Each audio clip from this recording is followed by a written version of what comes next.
On peut toujours demander aux patients, en amont de la consultation, de nous donner des tas d'informations. Mais vous parlez de questionnaire, est-ce que les patients les remplissent vraiment ? Mais c'est un outil pour permettre d'engager le dialogue avec le patient. Une patiente qui avait rempli un questionnaire et j'avais l'impression que c'était juste une insomnie banale. Et je me suis dit, ça va aller vite. Moi, je suis très optimiste parce que depuis 10 ans, même 15 ans, je vois l'évolution des choses. Quels sont aujourd'hui les outils digitaux qui vous aident dans cette direction ? Plus me focaliser sur les particularités des patients. Bonjour à tous. Aujourd'hui, nous avons reçu le docteur Sandrine Launois, pneumologue et spécialiste du sommeil installé à Neuilly-sur-Seine. Si le sommeil vous intéresse, cette interview est faite pour vous. Regardez bien. Bonjour Sandrine Launois.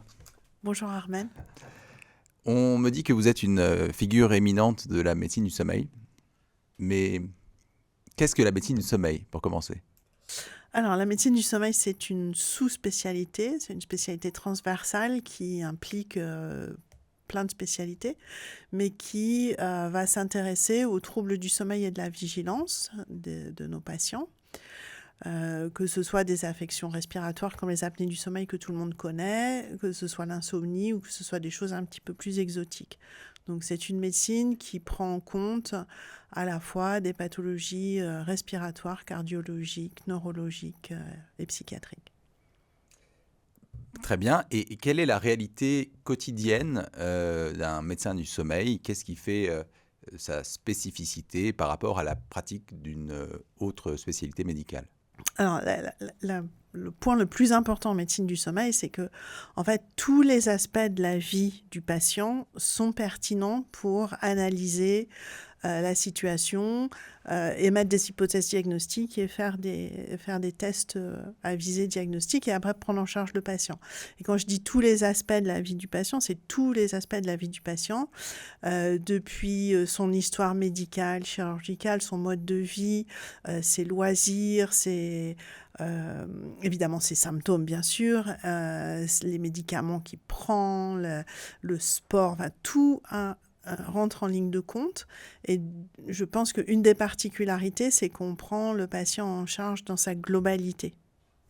Donc, vous connaissez vos patients par cœur, si je puis dire. On essaye, mais c'est très chronophage parce qu'il faut les interroger sur 1001 choses. Et donc, ça prend beaucoup de temps. Ouais. Vos consultations durent un temps limité, j'imagine. Oui. Donc, comment faites-vous pour gérer cette tension entre le fait de devoir tout savoir, ou presque, sur la vie du patient et évidemment votre temps médical qui n'est pas extensible ? Alors déjà, une première chose, c'est que moi, mes consultations, elles durent 30 minutes, ce qui est plus que la majorité des consultations de spécialistes dans d'autres spécialités. Quand on peut, à l'avance, soit dans la salle d'attente, soit quand le patient est encore chez lui, recueillir des données faciles à exprimer par le patient, les antécédents, les médicaments, la profession, les horaires de travail, etc., c'est autant de temps gagné pour la consultation et ça permet d'être un peu plus exhaustif. Et toutes les sociétés savantes qui ont fait des recommandations sur la prise en charge des troubles du sommeil insistent sur l'importance d'avoir un questionnaire systématisé qu'on fait passer à tout le monde, quel que soit le symptôme pour lequel le patient consulte, et qui permet de balayer toutes ces choses qui peuvent être ou ne pas être importantes pour la suite. D'accord. Et qu'est-ce qui vous prend le plus de temps ? On sait que le temps médical est compté. Qu'est-ce qui est le plus chronophage, justement, comme vous disiez ? Alors, je vais parler pour moi. Je ne sais pas si d'autres de mes confrères et consoeurs auraient peut-être d'autres tâches qui leur prennent beaucoup de temps. Mais moi, ce qui me prend le plus de temps, c'est une fois que j'ai vu le patient en consultation, j'ai une bonne idée de ce qui va se passer, de ce que je cherche, de la situation. Et j'ai une mémoire à peu près correcte. Donc, la consultation suivante, je m'en souviendrai. Mais ce qui me prend beaucoup de temps, c'est de mettre tout ça par écrit pour qu'il y ait d'abord une trace dans le dossier du patient. Sur le plan médico-légal, ça peut être important. Pour que le patient, lui aussi, ait un document qui résume ce qu'on a dit en consultation, ce qu'on va faire et pourquoi, et que le confrère ou la consoeur qui m'a adressé le patient ait une idée aussi de ce qui va se passer. Donc, c'est ça, organiser mes notes, faire des courriers de consultation est la chose qui me prend le plus de temps. Et depuis des années et des années, je n'ai pas encore trouvé la solution idéale. D'accord, on comprend bien. Donc, il y a à la fois le temps que vous passez en tête-à-tête avec les patients, il y a le temps, j'imagine, de la réflexion et de l'analyse, et le temps aussi de rédiger un certain nombre de courriers ou de s'occuper de tâches administratives qui sont aussi tout à fait nécessaires. Alors, il y a des tâches administratives, bien sûr. En plus, on a des patients chroniques qu'on revoit de manière itérative. Donc, oui, il y a un petit peu d'administratif, c'est vrai. Mais maintenant, avec l'informatique, ce temps administratif a quand même beaucoup diminué. Mais il reste ce temps incompressible où il faut écrire noir sur blanc ce qui s'est passé en consultation. On a quand même, la médecine du sommeil, c'est une médecine de pathologie chronique, on prend son temps, il n'y a aucune urgence, mais il y a quand même quelques aspects médico-légaux en termes de risque accidentel, par exemple. Et puis, parfois, on donne des médicaments. Et donc là, il faut quand même documenter s'il y a des contre-indications, des effets indésirables. On donne souvent des médicaments hors AMM. Donc là aussi, il faut justifier pourquoi on donne un médicament hors AMM. Donc voilà, encore une fois, moi, c'est ça qui me prend le plus de temps. Après, vous parliez du raisonnement clinique, du chemin clinique. Ça, en fait, en tout cas, quand on a une certaine expérience, ça se fait au fil de l'eau. À la limite, même dans les 5 premières minutes de l'entretien, on a déjà une bonne idée vers quoi on s'oriente. Donc, encore une fois, c'est plutôt organiser tout ça de manière concrète. Donc on devine que vos journées sont bien chargées. Oui, les journées où je suis en consultation sont très chargées. Mais les journées où je n'ai pas de consultation, je les passe souvent à mettre en forme des comptes rendus pour ensuite les reverser dans le dossier patient pour que tout soit en ordre au début de la semaine suivante. Très clair. Et imaginons que nous pouvions, avec une baguette magique, vous permettre d'économiser, disons, 30% de votre temps qui est aujourd'hui alloué donc, à ces consultations médicales. Que pensez-vous que vous pourriez en faire ? Ce temps-là, en fait, je le prendrais pour moi, parce que du coup, sur mon temps personnel, je n'aurais pas à faire ce travail de fourmi que je pourrais faire pendant la consultation. Et l'idéal, dans un monde idéal, il y aurait 20 minutes d'entretien d'examen clinique avec le patient et 10 minutes qui seraient dévouées à faire les courriers, faire les ordonnances, que le patient soit là ou pas d'ailleurs. Mais du coup, à la fin des 30 minutes, ma consultation serait terminée. Il y aurait un plan d'action, il y aurait des examens prescrits, un rendez-vous de suivi programmé. D'accord. Donc, ce que vous dites, c'est que il y aurait du sens à décharger, disons, le médecin d'une partie des tâches qui lui incombent aujourd'hui pour en demander, si je puis dire, un peu plus aux patients en amont, avant la consultation, peut-être. Oui. Alors, on peut toujours demander aux patients, en amont de la consultation, de nous donner des tas d'informations.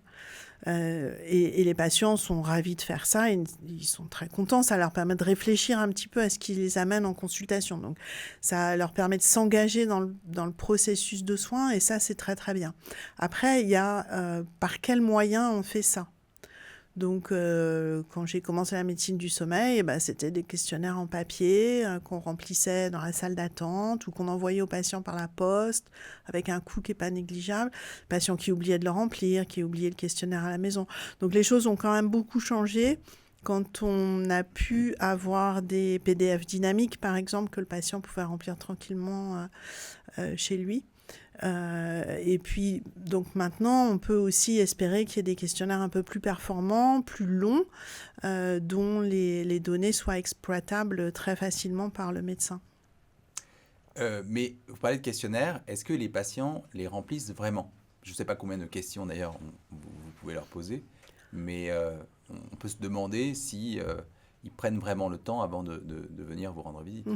Alors, la médecine du sommeil, elle est vraiment très basé sur l'évaluation avec des questionnaires standardisés de manière à ce que chacun parle de la même chose. Quand on parle par exemple d'impatiences qui sont sévères ou légères, si on a un questionnaire standardisé, tout le monde va à peu près parler de la même chose. Donc de toute façon, quel que soit ce qu'on fait en amont, on va demander aux patients de remplir des questionnaires de sévérité ou de dépistage. Donc rien que ça, c'est déjà assez lourd. Et puis, il y a toutes les questions dont on parlait tout à l'heure, la profession, les horaires de travail, les horaires de sommeil, etc. Et donc, les patients, même quand les questionnaires sont très longs, n'ont pas vraiment de problème à répondre aux questions s'ils le font chez eux, sur leur canapé, tranquillement, sans avoir l'œil sur leur montre. Donc, les patients, oui, remplissent les questionnaires. Et moi, je suis passée, par exemple, par un service où on ne donnait pas de rendez-vous aux patients si le questionnaire n'était pas rempli. Donc là, on avait 100% de taux de remplissage. Maintenant, avec les questionnaires que j'utilise actuellement, il y a à peu près 90% de remplissage. Et les 10%, ce sont soit des gens qui ont vraiment des difficultés linguistiques et qui n'ont personne pour les aider, ou des patients qui ne sont pas du tout à l'aise avec les outils informatiques, mais vraiment pas du tout à l'aise, ils sont assez peu nombreux, ou alors des gens qui ont un caractère qui fait qu'ils ne veulent pas se livrer ou ils ne veulent pas s'embêter à faire du travail en amont pour le médecin. Mais c'est vraiment une toute petite proportion des patients. Et comment est-ce que vous décririez la différence entre une consultation qui se passe avec le support de ces questionnaires qui ont été remplis, par comparaison à une consultation qui démarre de zéro, si je puis dire? Alors, je vais d'abord parler de ce qui est bien quand on a déjà toutes ces informations. Et puis à la fin, je dirai un petit mot de ce qui est un petit peu dommage. Donc, dans ce qui est bien, c'est qu'on sait qu'on ne va rien oublier. Donc, il n'y a rien de pire que d'avoir un patient qui se plaint, par exemple, de somnolence et de se rendre compte, une fois que le patient est parti, qu'on a oublié de faire passer l'échelle de sévérité de la somnolence. Alors, ce n'est pas un drame, évidemment, mais ça manque dans le dossier. Donc, avec ça, on est sûr de rien oublier. Et donc, déjà, c'est une sécurité et on est moins tendu. Ensuite, avant même d'aller... après, ça dépend du temps qu'on a, mais si on peut regarder en détail le questionnaire avant la consultation, les 2-3 jours avant, on peut éventuellement demander au patient quelque chose en plus, une prise de sang, d'apporter un compte-rendu de ci ou de ça, ou de faire éventuellement même un test avant de venir en consultation pour ne pas perdre de temps, pour que les choses soient plus efficientes. Et puis, si on regarde juste avant d'aller chercher le patient dans la salle d'attente, on a déjà grosso modo une idée du temps qu'on va passer en consultation, comment on va orienter la consultation. Si on voit qu'il s'agit d'une femme obèse qui ronfle et qui n'a aucun autre symptôme, on sait que ça va aller assez vite. Si on voit que c'est une femme de 80 ans avec une multitude d'antécédents qui prend une foule de médicaments psychotropes, on sait que ça va prendre beaucoup de temps. Alors déjà, on est dans un mindset qui fait qu'on va passer une consultation plus sereine parce qu'on s'est déjà un petit peu préparé. Et puis surtout, on a plein d'informations et on peut zoomer sur ce qui est vraiment pertinent pour le patient avec le motif de consultation. Donc tout ça, c'est les aspects positifs. L'aspect négatif que je vois, c'est que en fait, on connaît déjà le patient. Il n'y a pas beaucoup de découvertes. Il n'y a pas la surprise. Il n'y a pas de suspense. Alors, quelquefois, on se trompe parce qu'en fait, on a l'impression que la situation est très, très évidente. Et puis, en fait, sous la réponse simple aux questions, il se cache une histoire beaucoup plus compliquée. Donc là, c'est comme si on avait trouvé une pépite en consultation. Mais grosso modo, dans 80% des cas, ça permet une consultation beaucoup plus sereine parce qu'on est sûr qu'on n'a rien oublié et on a les informations les plus importantes en amont. Et est-ce que vous reprenez ces questions pendant la consultation pour être sûr d'avoir bien compris ou justement pour pousser le patient peut-être dans à vous faire des précisions? Oui, ben, bien sûr, parce que sinon, alors le patient remplirait un questionnaire, il y aurait une réponse automatisée, il irait faire son test diagnostic, après il aurait une réponse automatisée qui lui dirait quel est le diagnostic. Donc il faut quand même qu'il y ait un peu d'humain et d'échange. Mais effectivement, moi je zoome sur des questions importantes par rapport au motif de consultation pour voir si c'est bien ça que le patient voulait dire en répondant à la question. Et puis pour voir si en fait il n'y a pas encore quelque chose qui se cache sous la réponse. Et notamment tous les questionnaires d'anxiété-dépression, c'est l'occasion, ces questionnaires on les utilise beaucoup et les psychiatres nous regardent de haut en disant que c'est pas comme ça qu'on fait des diagnostics de dépression, bien sûr, mais c'est un outil pour permettre d'engager le dialogue avec le patient et de creuser, et en particulier quand on a des patients insomniaques, c'est absolument indispensable. Vous parliez tout à l'heure de certains patients avec lesquels vous découvriez des choses que vous n'attendiez pas, hein, les patients pépites, comme vous Oui. disiez, que vous auriez éventuellement un exemple en tête. Oui, j'ai une patiente qui avait rempli un questionnaire et j'avais l'impression que c'était juste une insomnie banale. Et je me suis dit, oh, bah, ça va aller vite. Il n'y avait pas beaucoup d'antécédents. Et en fait, cette personne avait pris un rendez-vous de première consultation de médecine du sommeil. Et en fait, elle voulait un deuxième avis. Donc, j'ai un autre motif de consultation, mais soit elle ne l'a pas vu, soit elle ne l'a pas pris. Et donc, du coup, elle avait rempli un questionnaire comme si elle partait de rien. Et en fait, elle avait une histoire très, très compliquée où elle avait déjà eu des tas d'examens diagnostiques, des tas de cheminements. Et donc, en fait, la consultation a duré beaucoup plus longtemps que je n'imaginais. Mais au moins, on a tout recadré et ça m'a donné des idées à l'avenir pour, dans le questionnaire que mes patients remplissent, avoir une case où les gens peuvent exprimer un motif de consultation ou une requête qui n'apparaît pas dans le questionnaire habituel. C'est très intéressant. Est-ce que vous avez le sentiment que les patients ont envie de s'exprimer? Parce que bien souvent, on s'imagine que les gens sont partisans du moindre effort, mais ne serait-ce pas plutôt l'inverse? Ah non, les gens, ils sont ravis de pouvoir enfin parler de leurs troubles. Parce qu'en médecine du sommeil, il y a beaucoup de choses qui sont complètement négligées, sous-estimées, moquées, voire par l'entourage et les autres médecins. Que ce soit, alors le ronflement, les apnées, maintenant c'est quand même quelque chose que le grand public connaît très bien. Mais il y a encore des gens qui viennent en disant qu'ils ont honte de ronfler. Et donc là, Oui. ils sont contents de comprendre pourquoi ils ronflent, ce que ça peut éventuellement traduire et qu'on va s'en occuper. Donc ça déjà, même une chose aussi banale que le ronflement, les gens sont très contents de pouvoir en parler. Mais que ce soit l'insomnie, le syndrome des jambes sans repos ou les impatiences, qui sont des pathologies majeures, très fréquentes, invalidantes avec un retentissement sur la qualité de vie, ben, les gens, et ils l'expriment souvent, les patients sont soulagés qu'ils aient en face d'eux quelqu'un qui va les prendre au sérieux. Et le fait d'avoir rempli tous ces questionnaires en amont, souvent ils disent « Ah ben là vraiment, j'ai pu donner des détails sur mes symptômes, ce qu'ils n'avaient pas pu faire auparavant. » Donc vraiment la très grande majorité des patients, ils sont contents de pouvoir s'exprimer.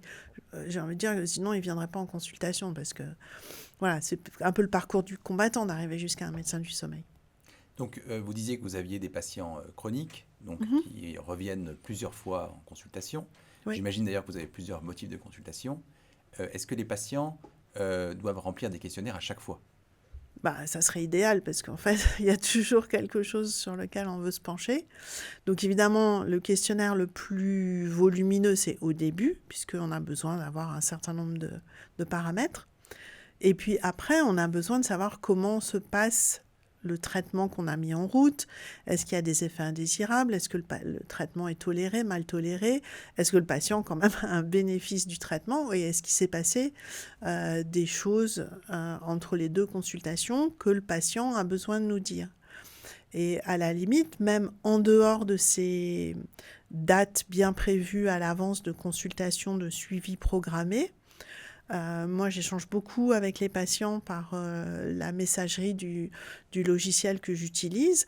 Et il y a des patients qui me tiennent au courant de leur ressenti avec telle ou telle thérapie sans avoir mis en place une consultation en tant que telle. Et donc ça, c'est des choses qu'on pourrait peut-être automatiser ou proposer aux patients sous forme d'un questionnaire. Ça serait plus facile pour le patient de remplir, ça serait plus facile pour le médecin d'avoir les données. C'est très intéressant. Donc, ce que vous dites, c'est que contrairement à ce qu'on peut penser, la technologie peut finalement aider à raffermir ce lien, enfin rendre plus étroit le lien entre patient et médecin, qui parfois est simplement distendu parce que les rendez-vous peuvent C'est tous être les ans, espacés. enfin oui, c'est très espacé. Et encore une fois, en médecine du sommeil, je pense que c'est vrai dans toutes les spécialités, mais en médecine du sommeil, c'est un thème récurrent de ces 6 dernières années, c'est de recueillir l'expérience patient.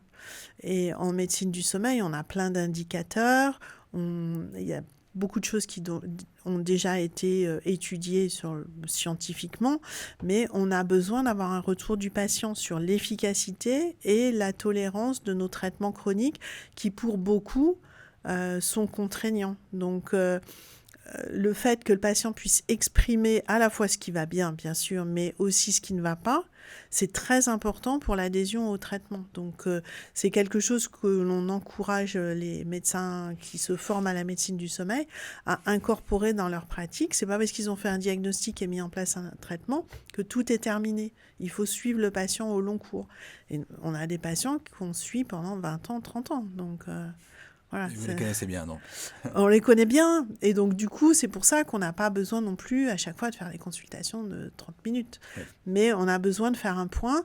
Le problème, c'est le point, il est toujours programmé à 1 an, à 6 mois. Et il peut se passer des choses dans l'intérim où il serait pertinent d'avoir le retour du patient et d'avoir une sorte de petit dialogue à minima. Donc, dans un monde idéal, est-ce qu'il faudrait que ces points intermédiaires se fassent à intervalles réguliers, mais au lieu d'être tous les ans, qui se produisent tous les 3 mois, ou est-ce que ça doit être en fonction de l'expérience vécue par le patient? Je pense que c'est en fonction de l'expérience vécue par le patient, mais de faire ça comme ça, c'est beaucoup plus compliqué que de faire des choses à intervalles réguliers. On disait tout à l'heure que la technologie peut finalement aider à raffermir le lien humain entre médecin et patient, ce qui est un peu contre-intuitif. Mais du coup, sur quelle partie donc, de cette relation vous pensez que... pardon, je vais reformuler. Dans la relation médecin-patient, qu'est-ce qui ne peut pas du tout passer par la technologie, qui doit rester vraiment une affaire interpersonnelle? Je ne sais pas s'il y a des choses qui sont... Bon, évidemment, il y a tout ce qui concerne l'examen clinique. Donc là, ça, évidemment, on peut pas s'en passer. Mais je ne sais pas. On voit bien qu'il y a une différence, par exemple, dans le courant qui passe ou qui ne passe pas en consultation présentielle par rapport aux téléconsultations, par exemple. Et c'est assez intangible. Je suis jamais penchée sur comment décrire ça, mais pour certains patients, le fait d'être face à face, qu'on puisse vraiment analyser le langage corporel, le tempo des réponses, le ton, etc. Alors, parfois, on le voit en téléconsultation, mais c'est moins évident. Ça, c'est quelque chose qui nous donne beaucoup d'informations, surtout quand les patients ont un peu de mal à se livrer, ils ont vécu des choses douloureuses, parfois, ils l'écrivent plus facilement qu'ils ne le diraient, hein, et ça a aussi été montré dans des études que certains patients qui avaient des syndromes de stress post-traumatique sont plus à l'aise avec une communication numérique qu'une communication face à face. Mais enfin, la majorité des gens se confient plus à un être humain qui est en face d'eux plutôt qu'à un questionnaire ou enfin, je dis ça, mais ça a été montré que les gens posent des questions très personnelles à ChatGPT et échangent avec des agents d'intelligence artificielle sur des problématiques très, très, très, très personnelles. Mais je pense que c'est ça, c'est le langage non verbal qu'on perd quand on a une communication purement numérique. On en perd déjà un peu en téléconsultation. Donc, quand on a juste un échange épistolaire ou via des questionnaires, on le perd encore plus, évidemment. Enfin, on ne l'a pas du tout. Vous parliez d'intelligence artificielle. On voit bien que les nouvelles technologies sont amenées à prendre une importance de plus en plus grande dans le monde de la médecine. Comment pensez-vous que l'intelligence artificielle va aider les médecins dans les années à venir dans un monde idéal? Alors, dans un monde idéal, on met de côté tout ce qui est réglementaire, anonymisation des données, tout ce qui est du domaine de ça, des RGPD et autres, et on met de côté tout ce qui est la dépense énergétique associée à l'intelligence artificielle. Donc on se concentre sur l'outil. C'est de le rêver. Voilà, on dit dans un monde idéal. Dans un monde idéal, en fait, un agent d'intelligence artificielle peut faire ce travail de résumé et de synthèse de toutes les informations qu'on a obtenues pendant une consultation. Déjà, rien que ça, il y a déjà des outils qui existent. Alors, ils ont les défauts dont on a parlé tout à l'heure, mais il y a déjà des outils qui existent, qui ne vont aller qu'en s'améliorant et qui vont nous simplifier grandement la tâche. Mais après, on peut aussi imaginer pour le suivi des patients, alors je ne sais pas comment parce que j'y connais rien sur le plan technique, mais on pourrait très bien imaginer aussi un système de suivi des patients où les différents questionnaires ou différentes possibilités de communiquer avec les patients seraient proposées avec les possibilités de communiquer avec le médecin seraient proposées aux patients au fur et à mesure du suivi. L'exemple qui est le plus simple pour nous, c'est ce qui concerne les apnées du sommeil traitées avec une machine. Parce qu'on a une machine dans laquelle on a des données et on peut analyser ces données pour poser des questions aux patients. Il y a déjà des fabricants de machines qui le font. Poser des questions aux patients et que ces questions les réponses sont adressées aux médecins. Donc là, tout reste à imaginer, mais il faut quand même résoudre le problème de la sécurité des données et de la consommation énergétique. Oui, donc l'impression que vous donnez, Sandrine Launois, c'est que vous êtes optimiste quant aux apports que peut proposer la technologie et l'intelligence artificielle à la médecine pour les années qui viennent. Moi, je suis très optimiste parce que depuis 10 ans, même 15 ans, je vois l'évolution des choses. Et je vois l'évolution dans le terme du suivi du patient, dans les questionnaires de pré-consultation.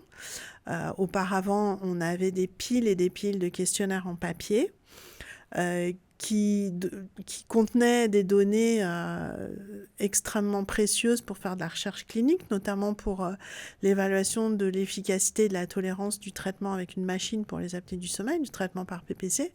Donc ces données étaient inexploitables. On accumulait du papier pour rien. Il y avait aussi le problème que les patients souvent oubliaient leur questionnaire à la maison, donc on réimprimait notre feuille pour leur faire remplir sur le champ. Donc tout ça, j'ai vu comment aussi les dossiers patients informatisés évoluaient, commençaient à incorporer des algorithmes ou carrément des modules d'assistance par intelligence artificielle. Et je vois le temps que ça me gagne et aussi potentiellement l'utilité pour faire de la recherche clinique en médecine du sommeil, qui est une discipline très, très clinique. Donc vos patients d'aujourd'hui sont pris en charge de façon plus efficace, plus satisfaisante qu'ils ne l'étaient il y a 15 ans. Moi, je trouve, oui. Oui. Alors, c'est juste comme ça une impression. Évidemment, on pourrait, je ne sais pas comment, mais on pourrait faire un protocole d'évaluation et de regarder comment ça se passait il y a 10 ans, comment ça se passe maintenant. Mais je pense que maintenant, en plus, la médecine du sommeil insiste de plus en plus sur le fait qu'on prend en charge le patient dans sa globalité et que même si on a un ronfleur simple qui vient nous voir en consultation, il y a tout un tas de choses à vérifier sur son sommeil en général. Ça, c'est des choses qu'on ne faisait pas il y a 10-15 ans et qui sont plus faciles à faire maintenant qu'on a la possibilité de recueillir des tas de choses par voie numérique. Comme vous le disiez, le sommeil, c'est quelque chose de très personnel pour chaque patient. Comment est-ce qu'on pourrait imaginer, au-delà des questionnaires, que les choses pourraient évoluer au niveau du patient dans la façon de rendre compte des des difficultés qu'il a dans la vie quotidienne, dans le futur? En fait, le futur est déjà là, hein. Là, tous les patients viennent en consultation avec une montre connectée, un matelas connecté, une bague connectée et nous donnent les informations sur le sommeil. Donc, on pourrait épiloguer longtemps là-dessus, mais il y a des applications, il y a des objets connectés qui nous aident à suivre le patient jour après jour, parce que nous, on les voit à un instant T, on va faire un enregistrement du sommeil sur une nuit, ça ne permet pas de capturer toute la complexité des choses. Donc, les objets connectés ont beaucoup d'inconvénients, mais au moins, ça permet, par exemple, de suivre la régularité et la durée de sommeil sur une période qui peut aller même sur plusieurs années, si on avait envie. Un des éléments très importants en médecine du sommeil, c'est l'agenda du sommeil, que, encore une fois, pendant 30 ans, on a fait remplir sur une grille en papier, avec un papier, un crayon. Il y a maintenant une version, il y en a certainement d'autres, mais enfin, il y en a une que j'utilise, une version numérique où le patient rentre matin et soir les informations de la nuit et de la journée, très simplement sur une application pour téléphone portable. Et à la fin, ça nous produit le même type d'agenda de sommeil que ce que le patient remplissait avant à la main. Et donc, il y a des patients qui vont remplir ça, par exemple... on fait un changement de traitement, on voit l'efficacité sur le sommeil. Après, le patient arrête de remplir cet agenda, parce que ça devient un petit peu fastidieux. Et puis, 6 mois plus tard, on change de médicament. Hop, le patient remplit l'agenda de sommeil pendant une ou 2 semaines pour faire la comparaison. Donc, il y a déjà des outils comme ça. Il y en a d'autres qui sont plus ou moins bien validés. Mais c'est aussi... une grande avancée qu'on puisse regarder le sommeil non plus juste pendant la nuit d'enregistrement comme on a fait pendant des années et des années, mais qu'on prenne en compte aussi les variations qu'il peut y avoir au cours de l'année, au cours de la semaine. C'est très clair. Et du coup, qu'est-ce qu'on peut souhaiter à vos patients et à votre pratique aussi pour les années à venir? Plus de numérique. Plus de numérique pour avoir plus d'humain, en fait. Parce que tout le travail de fourmi qu'on fait à colliger des tas de choses dans le dossier du patient, on peut l'utiliser de manière plus efficace, à essayer de mieux connaître le mode de vie du patient et à mieux ce qu'on appelle le phénotyper, c'est-à-dire lister toutes les particularités, toutes les caractéristiques cliniques qui vont nous aider pour le diagnostic, qui vont nous aider pour le choix de traitement et qui vont nous aider pour le suivi et pour la prédiction d'un risque X ou Y. Donc, ce temps-là, il est beaucoup plus important que juste de colliger des réponses à des questions et de faire passer des questionnaires. Il y a aussi une question de temps qui est très très importante.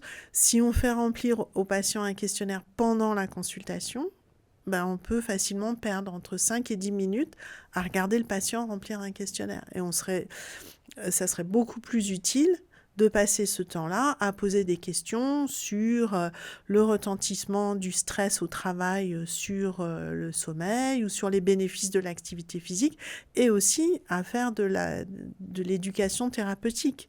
Donc, si pendant une consultation de suivi pour un traitement X ou Y, on passe plus de temps à vérifier que la somnolence a diminué, que ceci, que cela, on n'aura pas le temps à la fin d'essayer de comprendre comment le patient, par exemple, prend son médicament, comment est-ce qu'on peut l'aider à ne pas l'oublier, etc. Donc une prise en charge efficace, ça passe par un phénotypage préalable. Une prise en charge efficace, elle doit être personnalisée. Et la façon de la personnaliser, c'est d'en apprendre le plus possible sur le patient. Puis après, évidemment, en consultation, on zoome sur ce qui est vraiment spécifique, mais ça permet comme ça de se dire, même avant d'avoir mis en place un traitement, là, par exemple, le mode de vie du patient fait que une PPC, ça sera impossible. Moi, j'ai des patients qui font des allers-retours entre la Belgique et Paris tous les 2 jours. On n'imagine pas qu'ils vont transporter leur machine dans le train. Donc, avant même d'avoir décidé du traitement, avant même de l'avoir mis en place, on a, alors phénotypé, je ne sais pas si c'est le bon terme, mais on a personnalisé notre approche et notre discussion avec le patient. Vous parliez d'une médecine qui se personnalise de plus en plus, et c'est une bonne chose. Quels sont aujourd'hui les outils digitaux qui vous aident dans cette direction? Alors, déjà, le premier outil qui m'aide, c'est mon logiciel métier. Bon, j'utilise Doctolib Médecin. C'est évidemment pas le seul. Je pense que c'est celui qui est peut-être le plus utilisé. Mais ce type de logiciel permet d'avoir un dossier informatisé de grande qualité dans lequel on peut noter tout ce qui est important et on peut le retrouver sans avoir besoin d'aller dans des petites fiches en Bristol comme faisaient les médecins il y a encore 20 ans. Il y en a encore qui le font maintenant. Donc déjà, ça, c'est le premier outil. Et ça me permet aussi d'envoyer des messages personnalisés aux patients. Ça me permettait d'envoyer des questionnaires à l'avance aux patients en demandant au secrétariat d'envoyer systématiquement tel questionnaire à tel patient. Depuis 6-8 mois, j'utilise un autre outil qui s'appelle MedPair, qui permet que les patients reçoivent directement via Doctolib, donc avec mon nom, et ils voient bien que c'est quelque chose qui émane de moi, un questionnaire assez long, qui prend en compte toutes les choses dont on a parlé tout à l'heure. Bien sûr, le motif de consultation, mais aussi les horaires de sommeil, les médicaments, et puis toutes les plaintes que le patient peut avoir autour du sommeil et de la vigilance.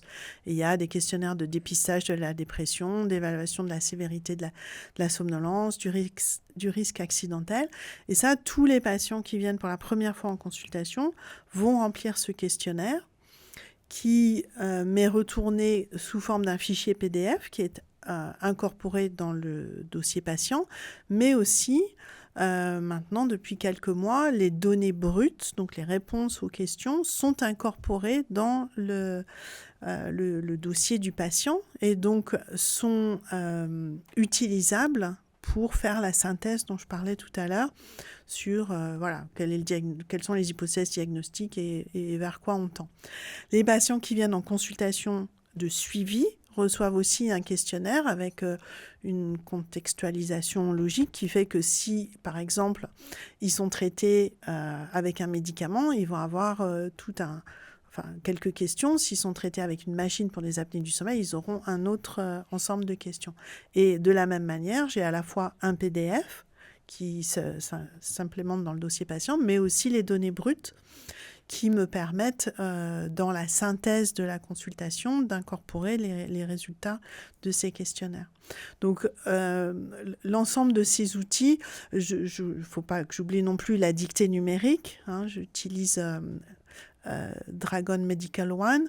Donc, la dictée numérique à l'usage des professionnels de santé permet de faire des comptes rendus facilement. On peut faire des insertions automatiques. Enfin, il y a plein de choses qu'on peut faire avec cet outil qui sont très, très utiles. Et la dernière chose, alors c'est plus dans l'optique de l'éducation thérapeutique et la somnoéducation. J'utilise beaucoup l'intelligence artificielle pour faire des fiches à destiner des patients.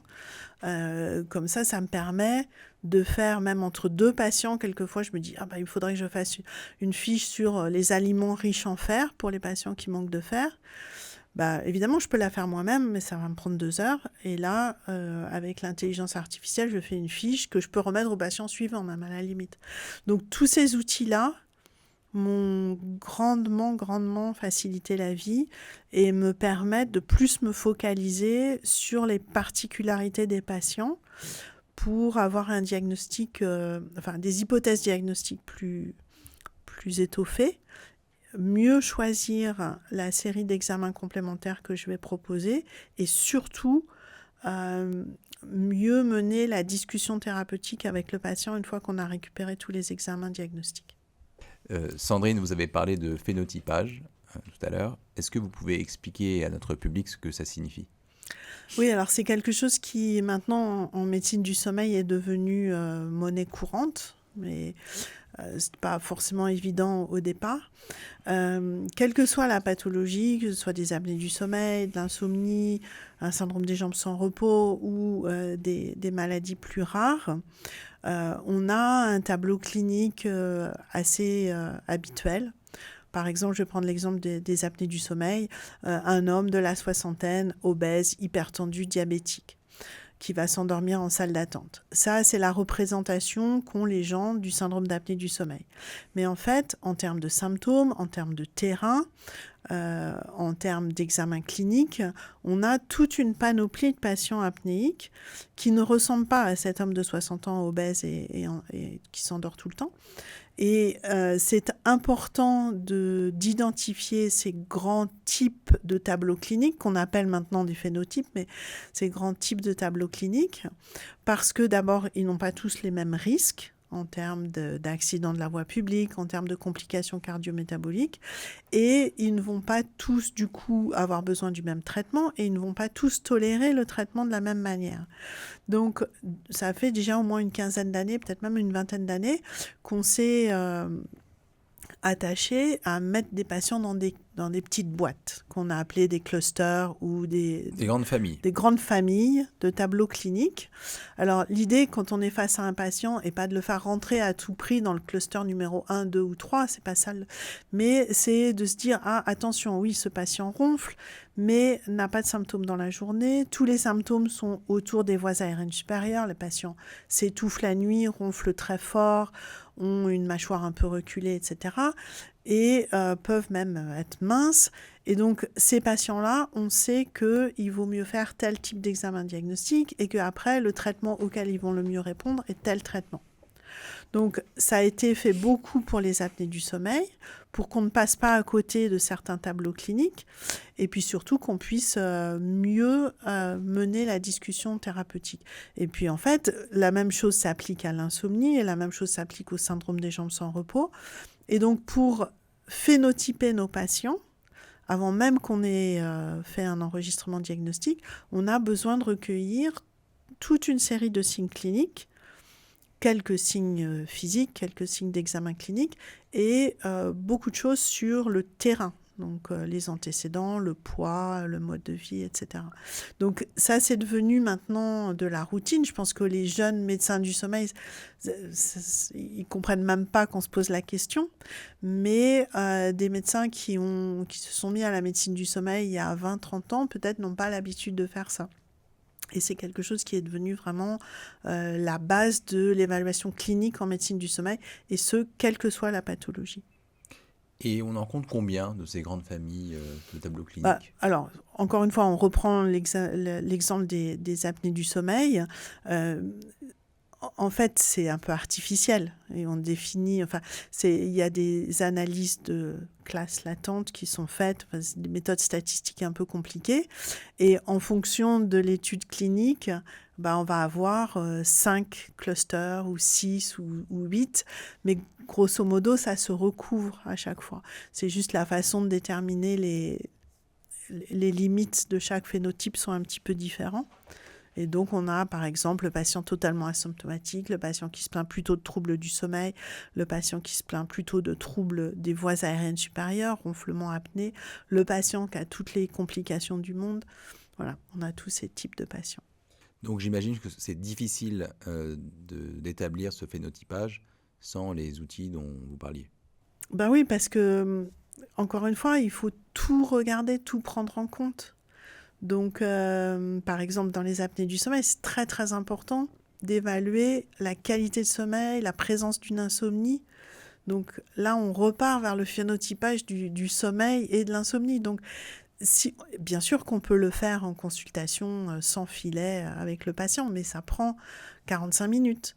Alors que si au préalable, le patient a rempli un questionnaire exhaustif, enfin peut-être pas exhaustif, mais très complet. Oui, le motif de consultation, c'est ronflement. Mais on se rend compte que le patient a une insomnie. C'est déjà un élément très, très important qu'on n'a peut-être pas le temps de rechercher dans une consultation habituelle si on n'a pas préalablement listé tous ces symptômes. Et si vous deviez aujourd'hui donner des conseils un jeune médecin qui vient d'être diplômé et qui démarrait son activité dans le sommeil, qu'est-ce que vous lui diriez ? Je lui dirais d'utiliser ce genre d'outils. Alors, pas forcément ces solutions spécifiques, mais ce type de solution. Donc, avoir des questionnaires systématisés par voie numérique. Et au pire, si le patient n'a pas réussi à faire ça tout seul, il y a toujours dans la salle d'attente une secrétaire qui peut aider le patient ou un assistant médical, une IPA qui peut aider le patient à remplir le questionnaire. Et je suggérerais peut-être de comparer différents outils pour trouver celui avec lequel il ou elle serait le plus à l'aise. Mais c'est un investissement qui est vraiment fabuleux pour la suite. Donc moi je leur conseillerais de tester plusieurs solutions pour permettre de colliger le maximum de données en amont de la consultation pour pouvoir se focaliser sur l'humain, comme vous disiez tout à l'heure, pendant la consultation. Merci infiniment Sandrine Launois pour votre partage d'expérience et pour toutes ces informations très éclairantes. Avec plaisir, Armand. Merci à tous d'avoir suivi cette intervention.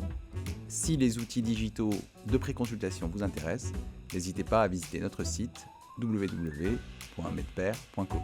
À bientôt.